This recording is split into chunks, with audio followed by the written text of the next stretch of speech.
বিরোধী দল তো একমাত্র বিজেপি, কি তো ভোট কাটার জন্য। সিপিএম তো লড়ে হিন্দু ভোট কেটে যাতে জিততে পারে। খাতায় কলমে দেখতে গেলে সেটা সঠিক, পার্সিয়ালি কারেক্ট, কারণ ভারতীয় জনতা পার্টি পশ্চিমবাংলার একমাত্র এবং প্রধান বিরোধী দল। কংগ্রেস এবং সিপিআইএম পশ্চিমবাংলায় বিধানসভার আসনে 0, কংগ্রেস লোকসভাতে 1।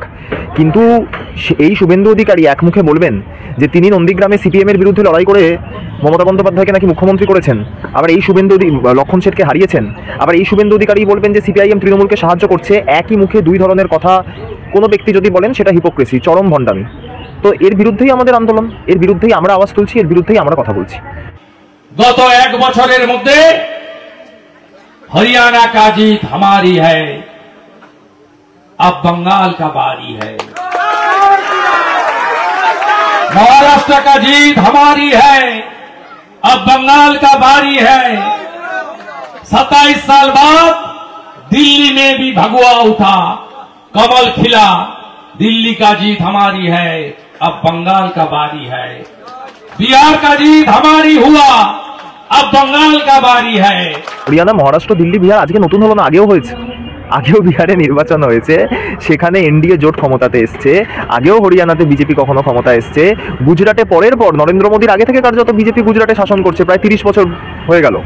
তো প্রতিবারই যখন এই ধরনের কোনো বাইরের রাজ্যে নির্বাচন হয়, উড়িষ্যায় বিজেপি ক্ষমতাতে এসছে, এরা মধ্যপ্রদেশে ক্ষমতাতে এসছে, মহারাষ্ট্রে বিজেপি জোট ক্ষমতাতে এসছে। এরকম যখনই কোনো নির্বাচন, উত্তরপ্রদেশে 2017-তে বিজেপি ক্ষমতাতে এসছে।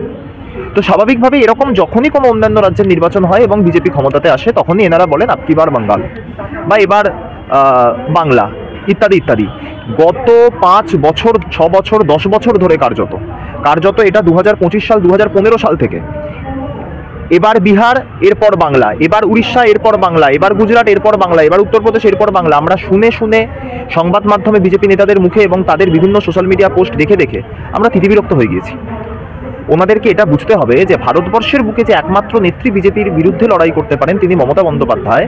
এই কারণেই তিনি নরেন্দ্র মোদীকে কম্পিট করতে পারেন, অমিত শাহকে কম্পিট করতে পারেন, কারণ প্রথমত তিনি নরেন্দ্র মোদী এবং অমিত শাহের কন্টেম্পোরারি, এবং একই সাথে নরেন্দ্র মোদী, অমিত শাহরা যে স্তর থেকে রাজনীতি করেছেন, যে বুথ স্তর থেকে, তার থেকেও অনেক গ্রাসরুট লেভেল থেকে রাজনীতি করে আজকে মমতা বন্দ্যোপাধ্যায় পরস্পর 3 বার বাংলার মুখ্যমন্ত্রী হিসেবে প্রতিষ্ঠিতা এবং 7 বারের সাংসদ, 4 বারের কেন্দ্রীয় মন্ত্রী। এই রেকর্ড স্বয়ং প্রধানমন্ত্রীরও নেই। কি দেখছেন আপনারা? লুট লুট লুট। মমতা ব্যানার্জির অনেকগুলো শ্রী প্রকল্পের সাথে বীরভূমে লুটশ্রী প্রকল্প চলছে। না, এগুলো নতুন নয়, এই কথাগুলো আমরা বিগত দিনেও বহু শুনেছি। মাননীয় বিরোধী দলনেতাকে আমাদের অনুরোধ থাকবে, তিনি হচ্ছেন সংবিধান সম্মতভাবে তিনি বাংলার শ্যাডো সিএম, ছায়া মুখ্যমন্ত্রী।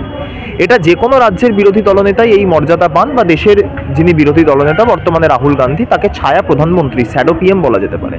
তো এনাদের কথার একটা আলাদা ওজন আছে গণতান্ত্রিক প্রেক্ষাপটে। তো যদি এনারা এই ধরনের কোনো মন্তব্য করেন, হাতে অকাট্য প্রমাণ নিয়ে তবে কথা বলুন। এনারা মন্তব্য করবেন, হাওয়ায় ভাসাবেন, কিন্তু এর কোনো প্রমাণ এনারা দিতে পারবেন না, এবং শুধুমাত্র রাজনৈতিক স্বার্থ চরিতার্থ করার জন্য একের পর এক এই ধরনের আক্রমণ আসতে থাকবে। আমার মনে হয় এটা বাংলার তথা ভারতবর্ষের গণতান্ত্রিক প্রেক্ষাপটকে কোথাও দূষিত করছে।